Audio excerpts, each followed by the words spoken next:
Peace, family.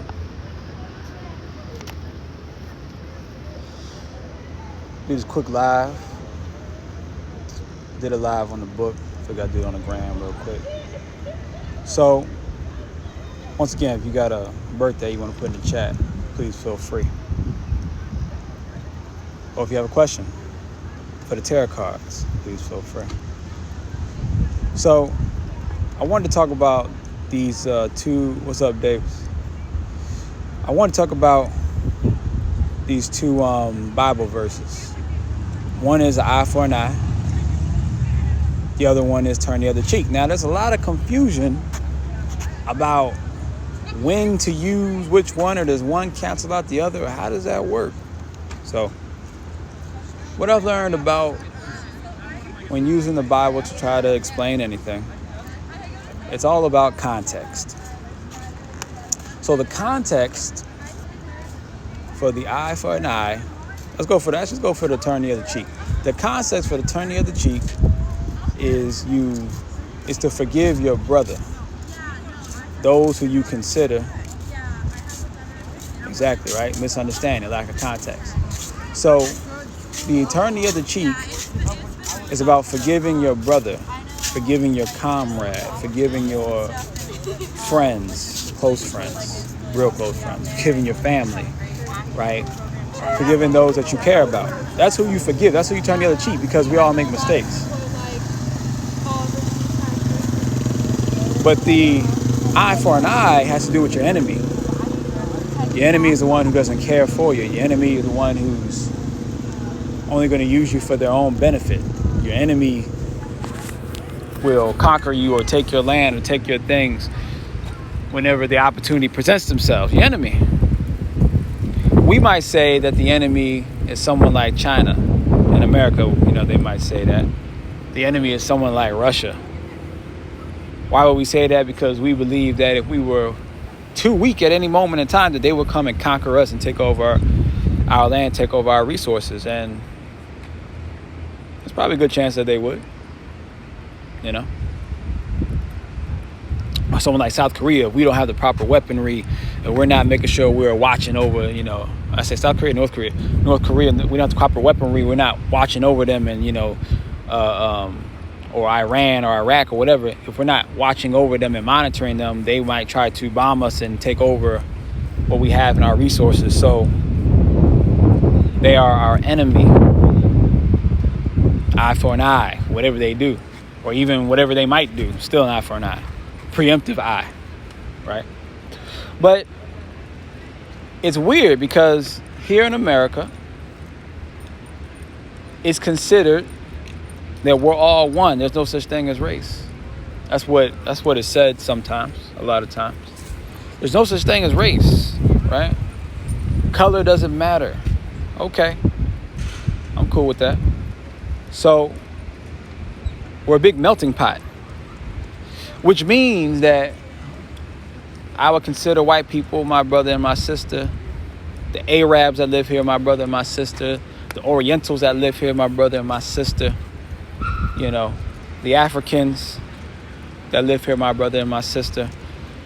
The Hispanics that live here, my brother and my sister. This is what it is supposed to mean.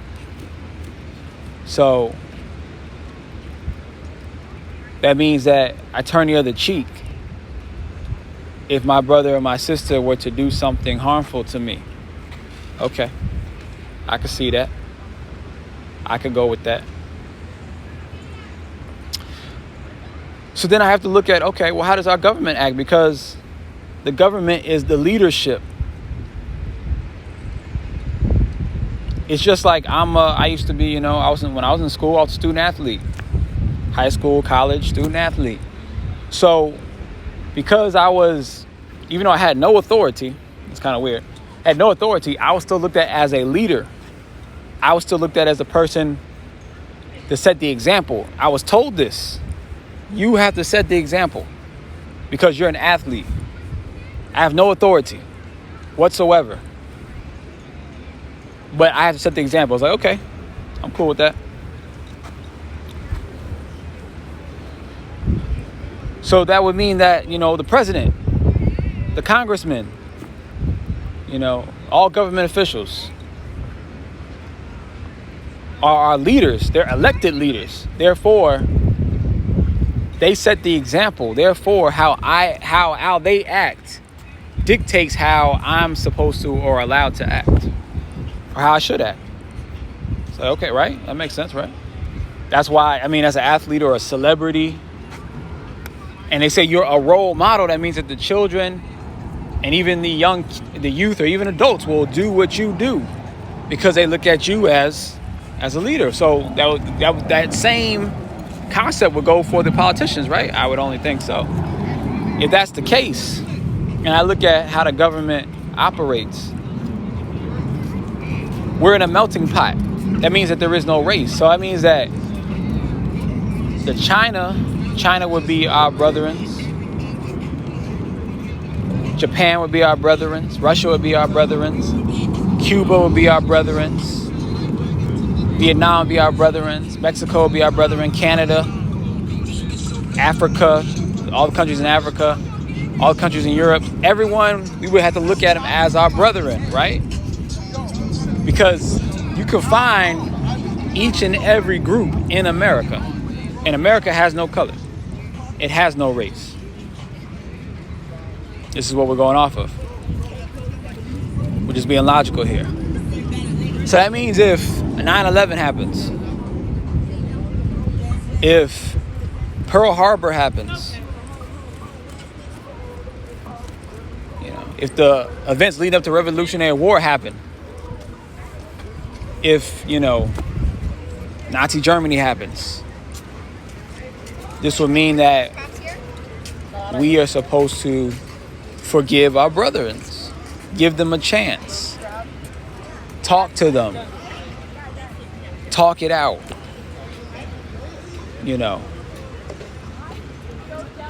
don't fight hate with hate, show love, because they are our brother and we're going to turn the other cheek, but we don't.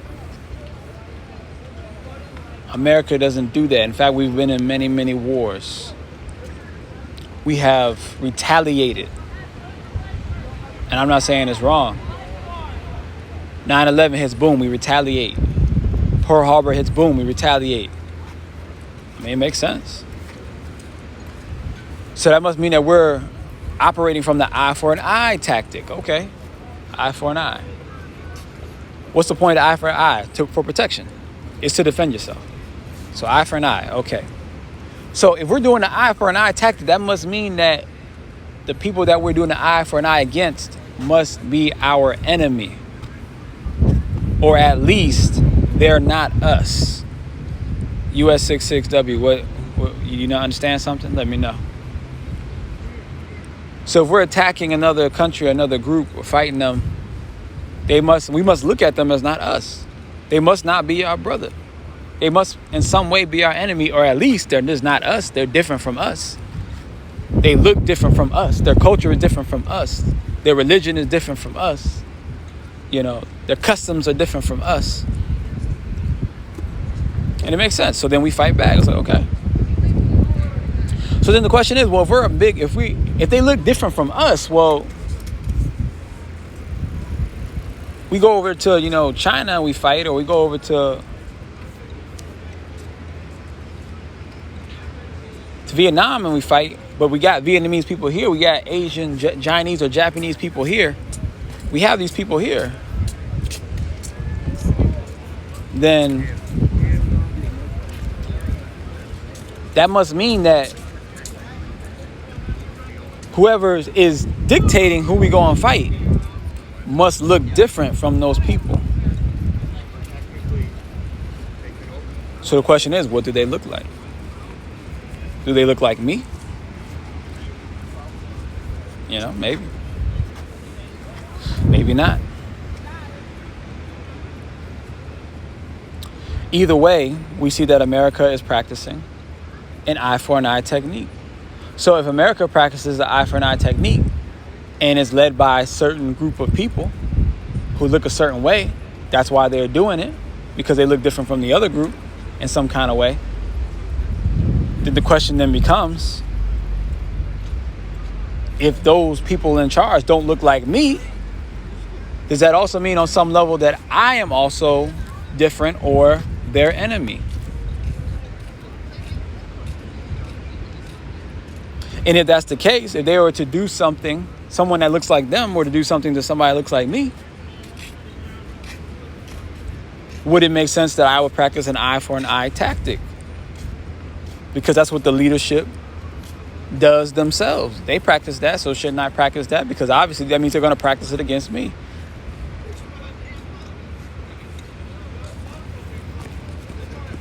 Should I practice it against even those who don't look like me, but they look like the ones in leadership? But I know that they're nice to me, and I know that they're good to me. Should I still practice the eye for an eye even against them? Because they're still part of that group. Just like when we went to Iraq and you just bomb civilians, bomb military people, bomb terrorists, whatever. You just bomb everybody. That's just the casualties of, the eye for an eye technique. So should I not practice the same thing? Because at the end of the day, it's all about it's them or me. Right? That's the concept, right? Eye for an eye, them or me. I got to protect my family. So it's either them or me. So to be a true American, I should follow the culture, right? I should follow the concept. Eye for an eye against those who do not look like me.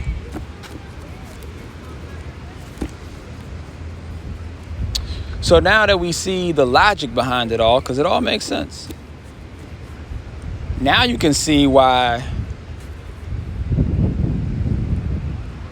how easily someone like me could attack someone who does not look like me,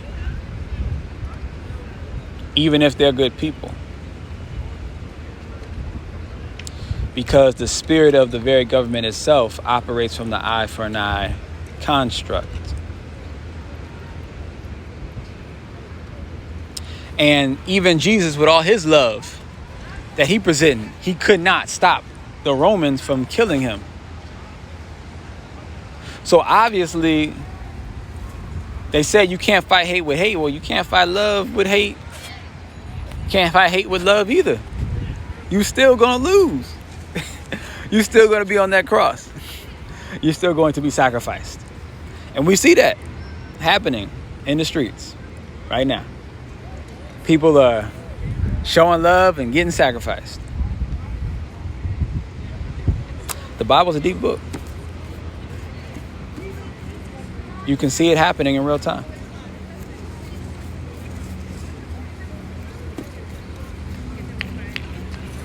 That's a little food for thought. This is why that's why I was saying yesterday why changing the spirit of America is the only way you can fix America. And actually, basically America needs to be exorcised. One big exorcism.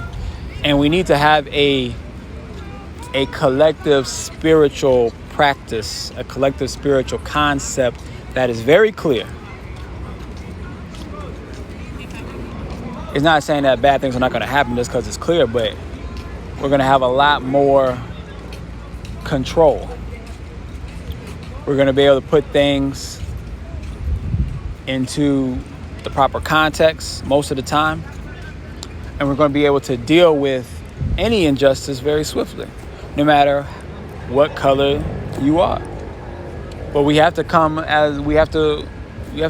America has to be exercised.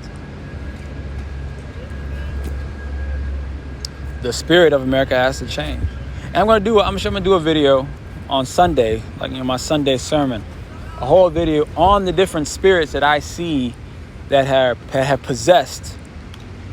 I won't even say have possessed America, but that were kind of built on America. Like that America was built on, the certain spirits that it was built on. There are some spirits that have been possessing America recently. But I'm going to go into all of those spirits. That way we can identify them. Because I can just say the spirits and then you're like, that's cool and all. You got to exercise spirits. I love that. But what are the spirits? What are we talking about? So I'm going to pinpoint it. I already got my list together. So be on the lookout for that. That'll be, I'll post that up. you'll see a clip of it here. You'll see it on my YouTube channel, all those kind of things. So I think my YouTube is still Motivational Philosopher. I haven't figured out how to change that, but I think it's under BroLogas too. So I'll talk to you guys next time. Hope you have a good night. Stay safe. Peace.